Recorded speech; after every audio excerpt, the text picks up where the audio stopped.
Welcome students, welcome to the Shri Ram Kumar college of special education. अपन जो बात कर रहे हैं वो कर रहे हैं जो एचआई के लिए स्पेशल क्लास होती है स्पीच की, उसके लिए। ठीक है, स्पीच में अपन आज बात करेंगे, वो करेंगे सुनाई की जांच पर। किस पे? सुनाई की जांच पर। ठीक है, तो सुनाई की जांच पर बात करते हैं तो पहला है वो है कि अगर बच्चा बहुत छोटा है तो उसका ऑब्जेक्टिव ऑडियोमेट्री टेस्ट होता है। किसका होता है भाई? ऑब्जेक्टिव ऑडियोमेट्री टेस्ट, सुनाई की जांच के लिए। ठीक है, क्या होता है भाई? अगर बच्चा बहुत छोटा है,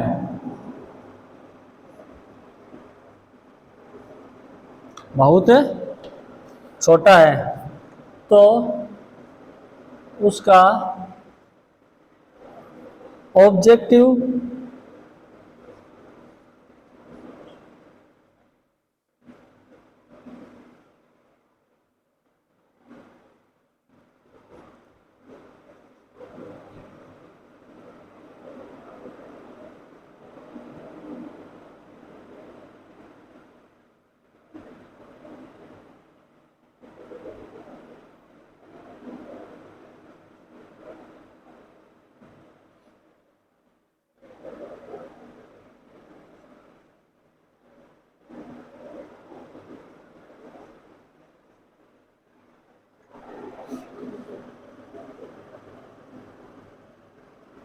ऑब्जेक्टिव ऑडियोमेट्री टेस्ट होता है,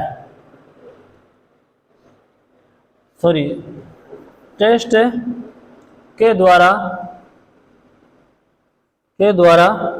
बच्चे की सुनवाई की जांच करें। बच्चे की सुनवाई की जांच होती है।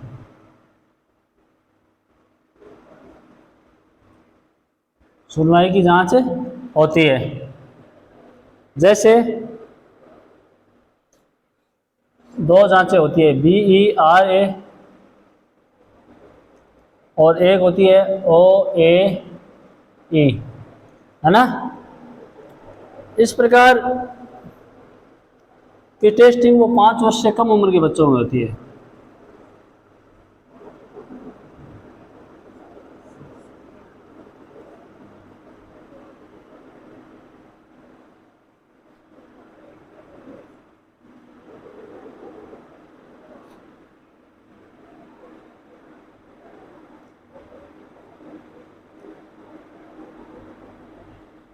ये जांच है वो किसकी होती है?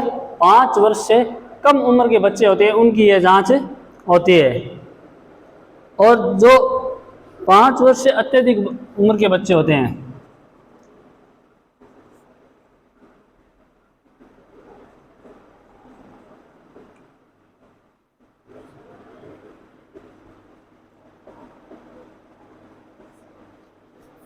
5 वर्ष से अधिक उम्र के बच्चे हैं, उनके साथ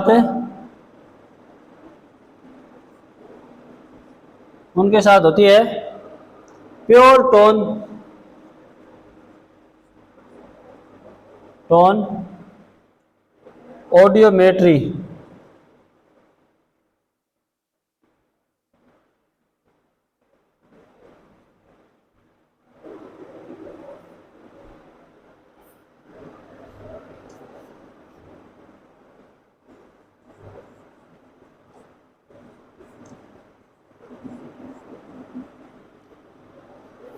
सुनवाई की जांच है वो जब हम करते हैं तो जो 5 वर्ष से कम उम्र के बच्चे होते हैं उनके साथ होती है ऑब्जेक्टिव ऑडियोमेट्री टेस्ट। वो 5 वर्ष के बच्चों की होती है सुनवाई जांच के लिए।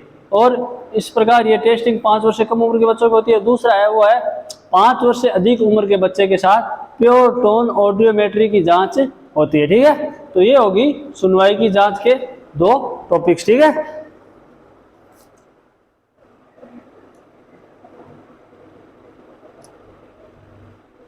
तो ये दो जांच होती है। ठीक है, स्क्रीनशॉट ले लीजिए इन जांचों का।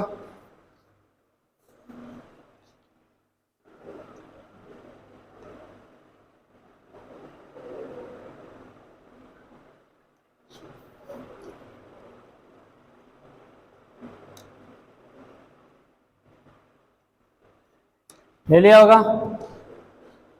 अब आगे है वो है कि इस प्रकार बच्चों के कान की सुनवाई की जांच कर पता लगा सकते हैं कि बच्चे की डिग्री और टाइप ऑफ हेयरिंग लॉस कैसा है। मतलब इन जांचों से ये पता लग जाता है कि बच्चे की सुनने की डिग्री कितनी है और किस प्रकार का उसे स्वर्ण दोष है या हेयरिंग लॉस है, वो किस प्रकार का है, किस श्रेणी का है। ठीक है, इससे किनसे, इन दो जांचों से। ठीक है, तो ये हो गई सुनाई की जांच। ठीक है,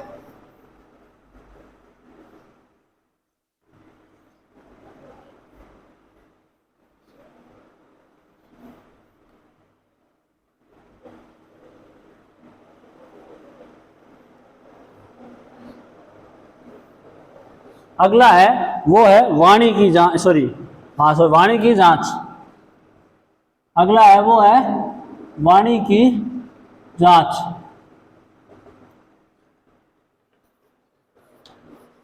वाणी की जांच में क्या होता है कि इसमें उच्चारण अंगों की जांच की जाती है। इसके अंदर है वो उच्चारण अंगों की।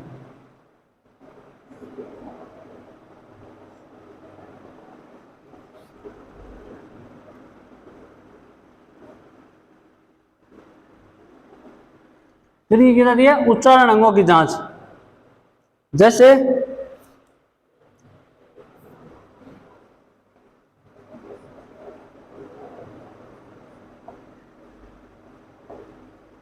होठ, दांत, कठोर तालु, कोमल तालु,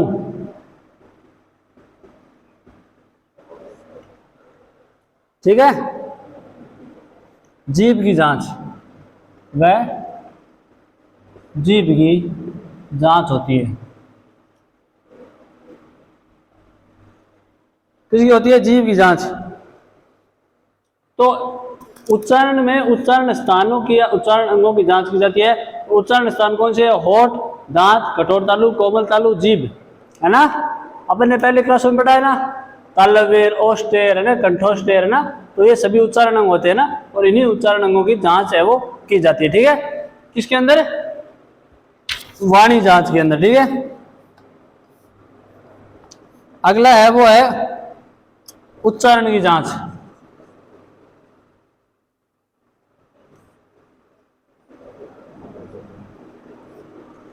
उच्चारण की जांच में क्या होता है, उच्चारण जांच करने के लिए ध्वनियों को शब्दों में 3 स्थितियों की जांच करते हैं। उच्चारण करते समय शब्द में ध्वनि प्रथम, मध्य और अंत में रखकर जांच करते हैं, जो पिक्चर आर्टिकुलेशन टेस्ट कहा जाता है। ठीक है, मतलब इसमें क्या करते हैं कि ध्वनियों को है वो 3 स्थिति में रखकर जांच करते हैं, प्रथम, मध्य और अंत, है ना।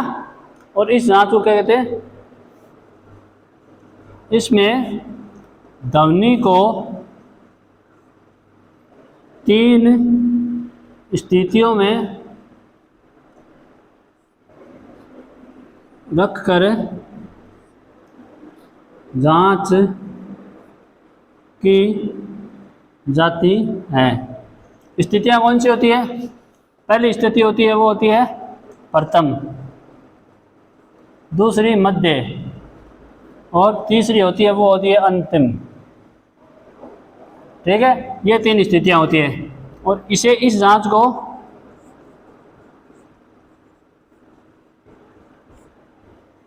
पिक्चर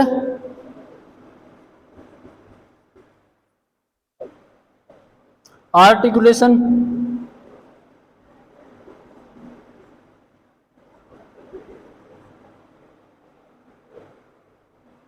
टेस्ट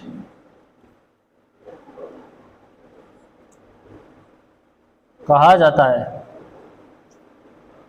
तो ये हो गई उच्चारण की जांच। मतलब पहले है वो है वाणी की जांच। वाणी की जांच में उच्चारण अंगों की जांच की जाती है, जैसे होठ, दांत, कठोर तालु, कोमल तालु, जीभ की जांच होती है। ठीक है, अगली है वो है उच्चारण की जांच। इसमें ध्वनियों को 3 स्थितियों में रखकर जांच की जाती है, पहली स्थिति प्रथम स्थिति, दूसरी मध्य और तीसरी होती है अंतिम। ठीक है, और इस जांच को पिक्चर आर्टिकुलेशन टेस्ट कहा जाता है। क्या कहा जाता है, पिक्चर आर्टिकुलेशन टेस्ट, है ना। तो ये हो गया।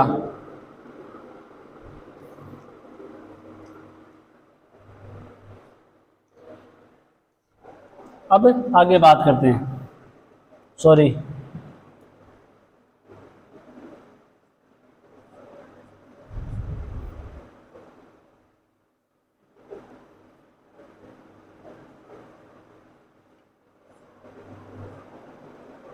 उसका स्क्रीनशॉट ले लीजिए, फिर आगे बात करते हैं।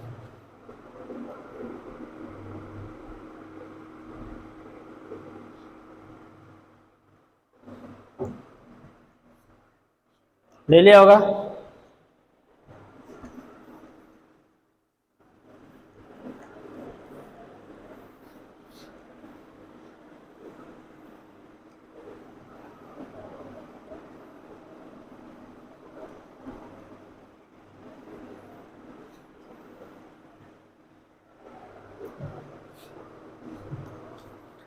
अब आगे है वो है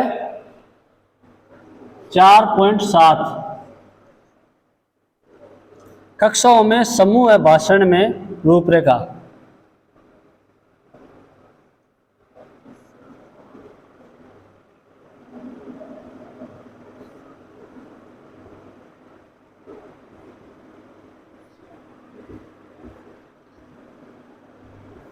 रूपरेखा तो कक्षाओं के समूह भाषण में रूपरेखा। कक्षा प्रोफाइलिंग के माध्यम से बच्चों की रूपरेखा बताने का अर्थ है कि बच्चों की स्पीच वाणी की रूपरेखा बनाना, बच्चों के स्पीच के विभिन्न पहलुओं की एक व्यक्तिपरक रेटिंग, शिक्षक द्वारा बनाई गई, शिक्षक द्वारा दिए गए निर्धारण का आशय इसी बात से होना चाहिए कि वाणी का विशेष पहलू लगातार हो रहा है या नहीं, वर्तमान में चाहे वह असंगत ही बच्चों में जो वह मौजूद है या नहीं, लेकिन अपर्याप्त अथवा भाषण से विशिष्ट पहलू अनुपस्थिति होती है जिसकी जानकारी हमें प्राप्त हो जाती है। कक्षाओं में छात्रों की स्पीच की रूपरेखा शामिल करने के लिए कुछ बातों पर ध्यान देना चाहिए।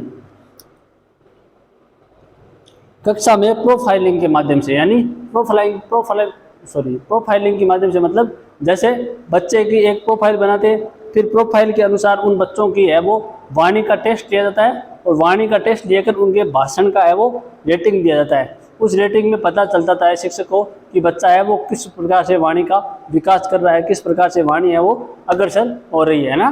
तो ये वाणी का है वो अपन रूपरेखा तैयार करते हैं, मतलब एक चार्ट बनाते हैं, अपनी साधारण भाषा में कहें तो एक चार्ट बनाते हैं, और उस चार्ट से बच्चे की जो वाणी क्षमता है, जो बोलने की क्षमता है, उसका ध्यान करते हैं। जैसे बच्चे की प्रोफाइल बना ली, प्रोफाइल बनाने के बाद उसकी वाणी की है जो अलग अलग कैटेगरी रख दी कि वाणी है, ये बोलना है, ये नहीं बोलना है। फिर उन बच्चों की वाणी को एक रेटिंग दी जाती है कि किस प्रकार से बच्चा है वो वाणी का विकास कर रहा है, किस प्रकार नहीं कर रहा है, कौन सी कमियां हैं, कौन सी अच्छी बातें हैं ना। तो ये होता है वाणी के विकास में, ठीक है, सॉरी वाणी की रूपरेखा में ना। तो अब है जो छात्रों की जो वाणी है उसको रूपरेखा शामिल करने के लिए किन बातों पे ध्यान देना चाहिए ना, तो उन बातों पे बात करते हैं ना। तो पहला है वो है बच्चे निरंतर बोविंग का कार्य करते हैं, यदि हाँ तो कब तक। मतलब इसमें क्या है कि पहली बात है वो है कि क्या बच्चे निरंतर ब्लोविंग का कार्य करते हैं, यदि हाँ करते हैं तो कब तक करते हैं। मतलब जैसे बच्चा है वो जन्म के बाद है कब तक ब्लोविंग करता है, यानी बलबलाता है। अगर बलबलाता है तो वो कब तक बलबलाता है, कितने समय तक बलबलाता है, कितने उम्र तक बलबलाता है, ठीक है। तो ये बात ध्यान होनी चाहिए, ठीक है। अगला है क्या बच्चे को बाधित किया जा सकता है, यदि हाँ तो सांस कितनी बार भरा। अब बच्चे है उसको अपन बाधित कर देते हैं, रोक देते हैं, फिर पता चलता है कि रोक देने के बाद बच्चे ने कितनी बार सांस है वो भरा है, कितनी बार सांस है वो लिया है, ठीक है। अगला है क्या बच्चे में स्वाभाविक रूप से आवाज़ आती है, यदि हाँ तो वोकलाइजेशन का वर्णन करें। मतलब अपन है वो उसे देखते हैं कि बच्चा है वो स्वाभाविक रूप से भाषा बोल रहा है या नहीं बोल रहा है। अगर बोल रहा है तो उसका है जो वोकलाइजेशन करे कि बच्चा है वो कौन से शब्द बोलता है, कितने शब्द बोलता है, कितने उम्र में है वो बोलने लग जाता है स्वाभाविक रूप से, कितने समय बाद है वो वाक्य बनाने लग जाता है, कितने बाद सफल शब्दों को बोलने लग जाता है। तो ये सभी वोकलाइजेशन करना चाहिए, ठीक है। अगला है वो है क्या बच्चा जब आवश्यकता होता है वह बोल सकता है। अगला हमें पता लगाना चाहिए बच्चे को जब बोलने की आवश्यकता होती है तब क्या बच्चा है वो बोल पाता है या नहीं बोल पाता है, ये भी पता होना चाहिए, ठीक है। अगला है वो है, क्या बच्चे 3 से 4 सेकंड के लिए निरंतर आवाज उत्पन्न कर सकता है? यदि हाँ तो उसकी गुणवत्ता का मतलब जैसे बच्चा है,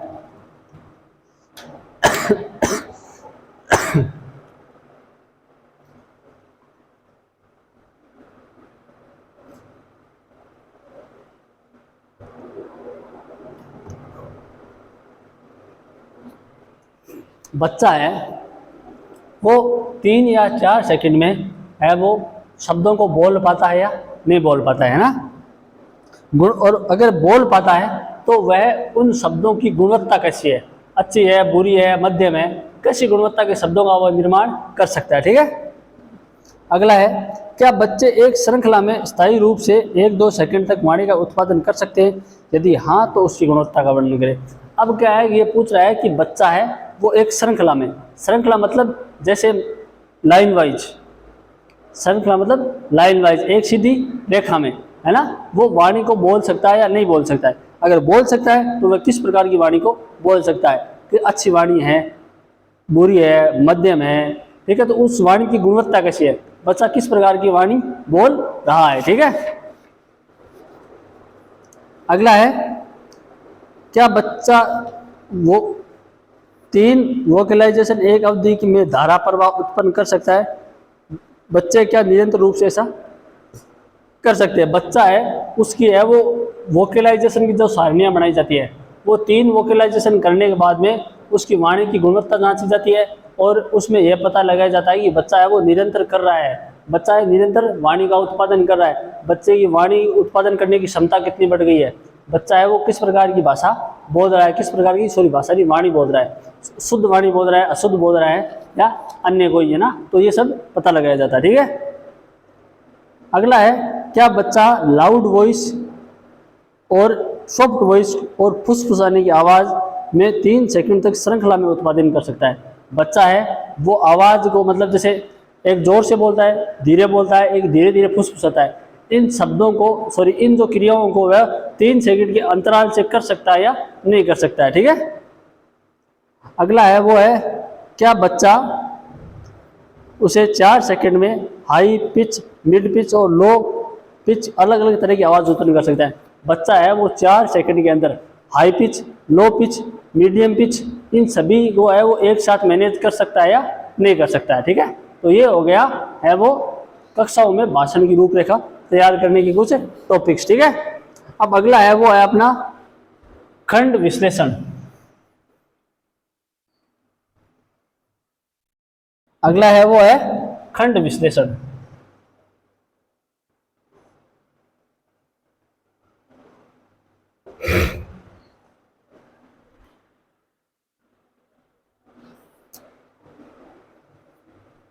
खंड विश्लेषण में क्या है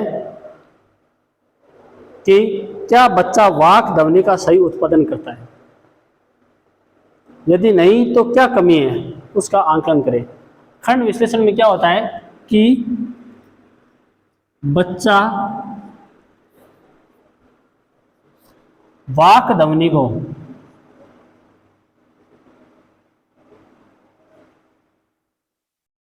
उत्पादित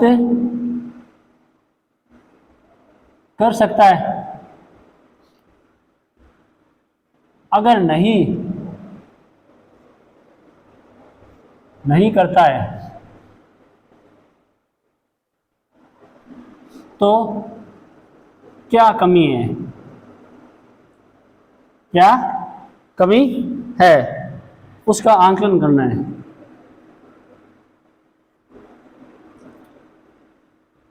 उसका आंकलन करना है मतलब बच्चा है वो वाक ध्वनि का उत्पादन, सही बोलने वाली ध्वनि है उसका उत्पादन है वो सही तरीके से कर रहा है या नहीं कर रहा है। अगर नहीं कर रहा है तो क्या कमी है, किस वजह से बच्चा है वो नहीं कर रहा है। ठीक है।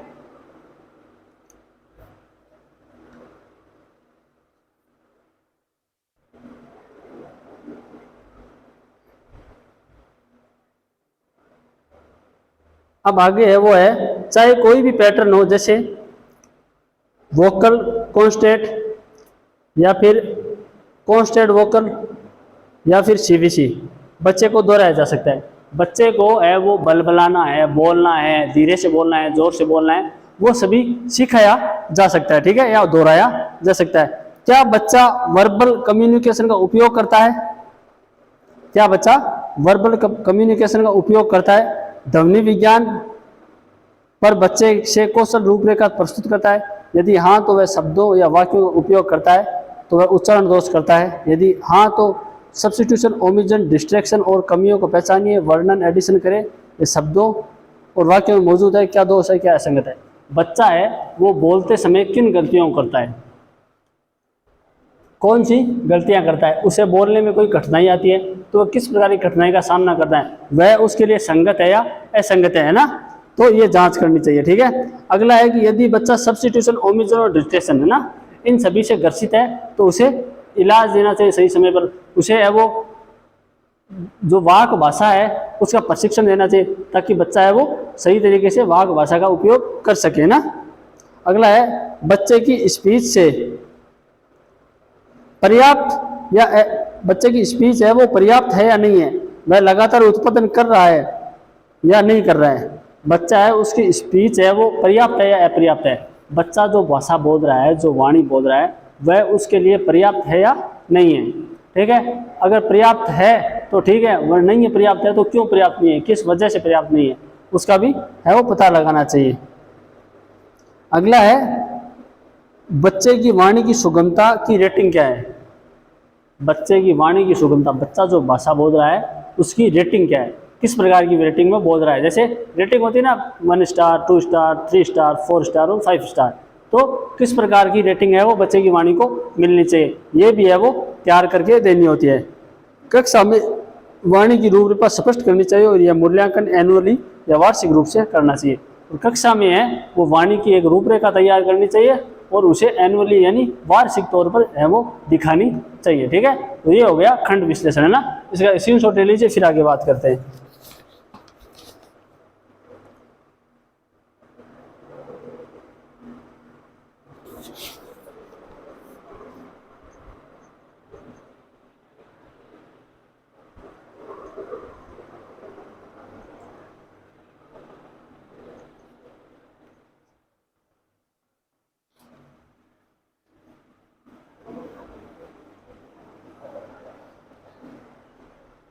अब जो आगे है वो है अध्याय 5। अध्याय 5 वाणी शिक्षण की विधियां।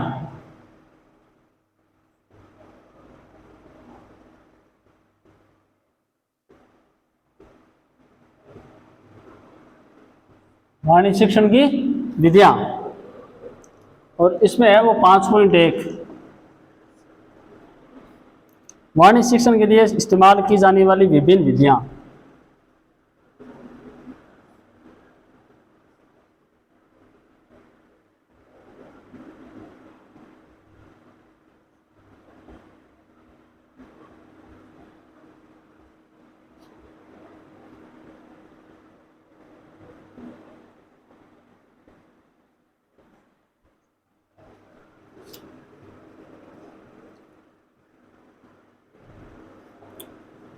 क्या है भाई, वाणी शिक्षण के लिए काम में ली जाने वाली या उपयोग में ली जाने वाली विधियां, ठीक है। तो इसमें क्या होता है कि जब सामान्य बच्चों को पढ़ाने के लिए किसी तकनीक की आवश्यकता नहीं पड़ती है, पर हेयरिंग इम्पेयर्ड बच्चों को वाणी सिखाने के लिए विशेष तकनीक की आवश्यकता पड़ती है। मतलब ये कहने का मतलब है कि जब सामान्य बच्चा होता है वह किसी प्रकार की विकलांगता से वो ग्रसित नहीं होता है, तो उनको वाणी उत्पादन करवाने के लिए किसी विशेष है वो विधि की जरूरत नहीं होती है, वह अपने आप सीख लेते हैं। परंतु कोई बच्चा हेयरिंग इम्पेयर्ड है, स्वर्ण बाधित है, तो उसे वाणी सिखाने के लिए विशेष विधि की आवश्यकता होती है, ठीक है।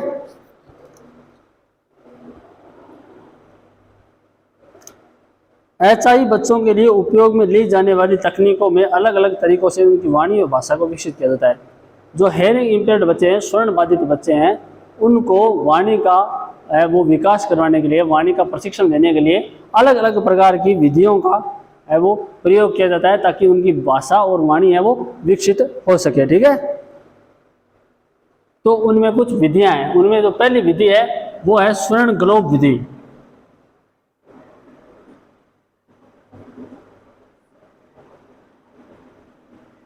स्वर्ण ग्लोब विधि।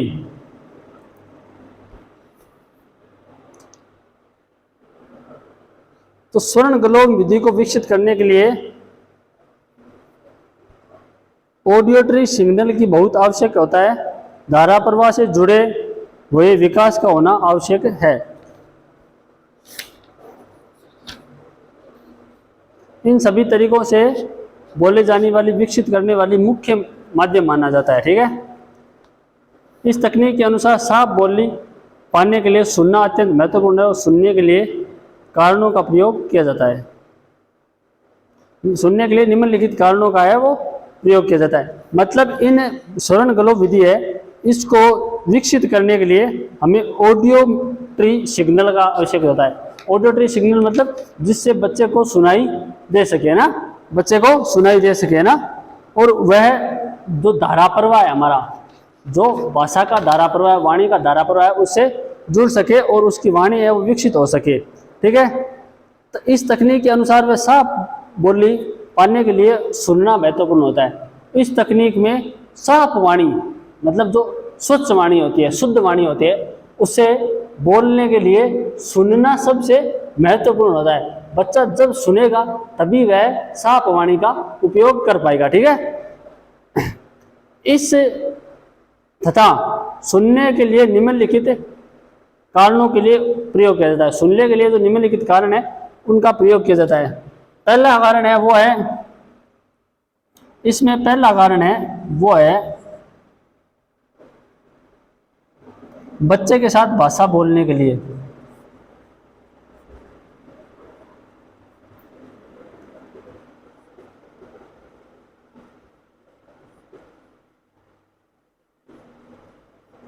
बच्चे के साथ भाषा बोलने के लिए, बच्चे के साथ भाषा बोलकर हम उसे अलग अलग प्रकार की बोली का अनुभव देते हैं। बच्चे के साथ हम भाषा बोलते हैं, बच्चे के साथ हम भाषा बोलते हैं तब उसे हम अलग अलग प्रकार की बोली का है वो अनुभव देते हैं। ठीक है, जिसका वह अनुसरण कर सकता है। हम जितना जल्दी बोलने के लिए प्रेरित करेंगे उतना ही जल्दी बच्चे के अंदर भाषा और वाणी का विकास होगा। और भाषा और वाणी को विकास के लिए जो हम भाषा वाणियाँ बोलते हैं उसको बच्चे का अनुसरण करवाते हैं। मतलब जो हम बोलते हैं वही हम बच्चे से बुलवाते हैं।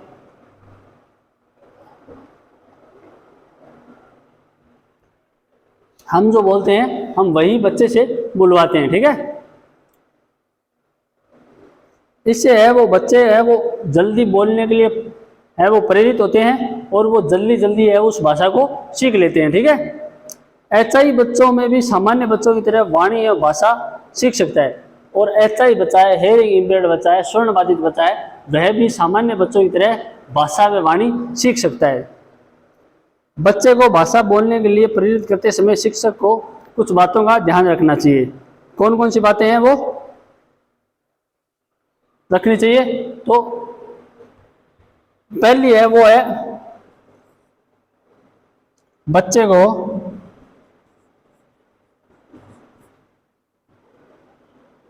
एक प्रशिक्षित ऑडियोलॉजिस्ट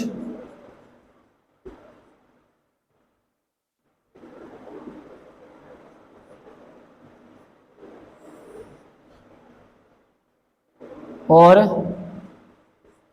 सही हेयरिंग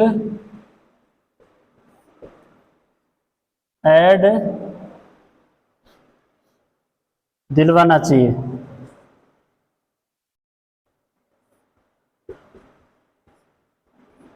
पहली बात है वो है कि जो शिक्षक है वह जब एचआई बच्चे को भाषा विकास करवाता है, वाणी विकास करवाता है, तो पहली बात का ध्यान रखना चाहिए कि बच्चे को एक प्रशिक्षित ऑडियोलॉजिस्ट यानी एक अच्छा सीखा हुआ ऑडियोलॉजिस्ट होना चाहिए और उसे एक सही हेयरिंग एड है वो दिलवाना चाहिए। तभी बच्चे का है सीखने की वाणी सीखने की शुरुआत हो सकती है। ठीक है, तो ये हो गया, इसका स्क्रीनशॉट लीजिए, फिर आगे बात करते हैं।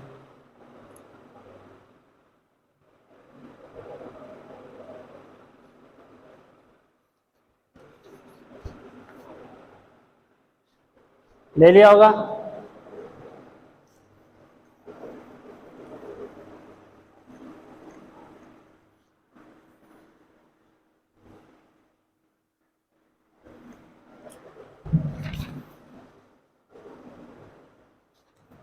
दूसरा है, इस बात का ध्यान रखना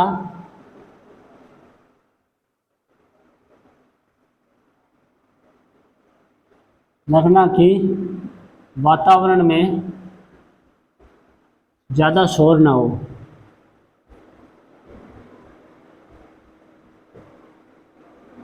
ज़्यादा शोर ना हो ना। तीसरा है, वो है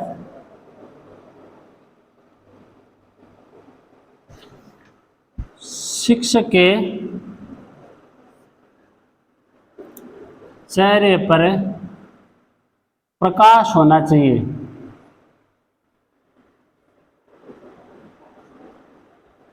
ताकि बच्चा शिक्षक के होठ पढ़ सके। और नंबर 4 है,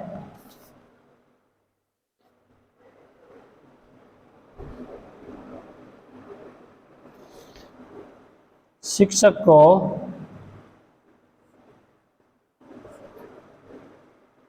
क्लियर और स्पीच रेट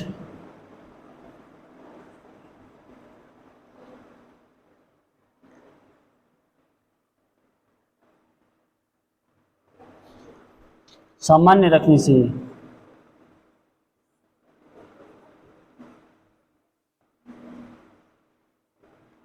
सामान्य रखनी चाहिए, ठीक है। तो ये हो गया कि भाई शिक्षक को है वो भाषा विकास करवाते समय किन बातों का ध्यान रखना चाहिए। तो पहला है वो है हमने बात कर ली। दूसरा है वो है इस बात का ध्यान रखना चाहिए कि वातावरण में ज़्यादा शोर न हो, मतलब जो आसपास का वातावरण है बच्चे के वहाँ अत्यधिक शोर न हो, शोरगुल न हो, ज़्यादा आवाज़ें न आती हो, एक शांति लगा हो, ठीक है। दूसरा है शिक्षक के चेहरे पर प्रकाश होना चाहिए ताकि बच्चा है शिक्षक के होठ बढ़ सके। और अगला है वो है कि बच्चे को है जब पढ़ाता है शिक्षक तब उसके चेहरे पर है वो पूर्ण प्रकाश होना चाहिए, अंधेरा नहीं होना चाहिए। क्यों? क्योंकि प्रकाश होगा तब बच्चा है वो शिक्षक के होठों की जो गतिविधि है, होठ है वो पढ़ सकता है, ठीक है। तो इससे बच्चा है वो भाषा विकास सही करेगा, ठीक है। अगला है वो है शिक्षक को क्लियर एंड स्पीच रेट सामान्य रखनी चाहिए। बच्चे शिक्षक को क्लियर आवाज़ होनी चाहिए और स्पीच रेट यानी बोलने की जो रेट होती है, दर होती है। जैसे कोई अत्यधिक जल्दी बोलता है, कोई धीमे बोलता है, ऐसा नहीं। शब्दों को एक नॉर्मल है वो बोलने की जो गति होती है बाहर आने की शब्दों की वो नॉर्मल होनी चाहिए, सामान्य होनी चाहिए, ठीक है। तो ये हो गया वाणी शिक्षण में विधियों में, श्रवण ग्लोब विधि में शिक्षक को कौन कौन सी बातों का ध्यान रखना चाहिए, ठीक है।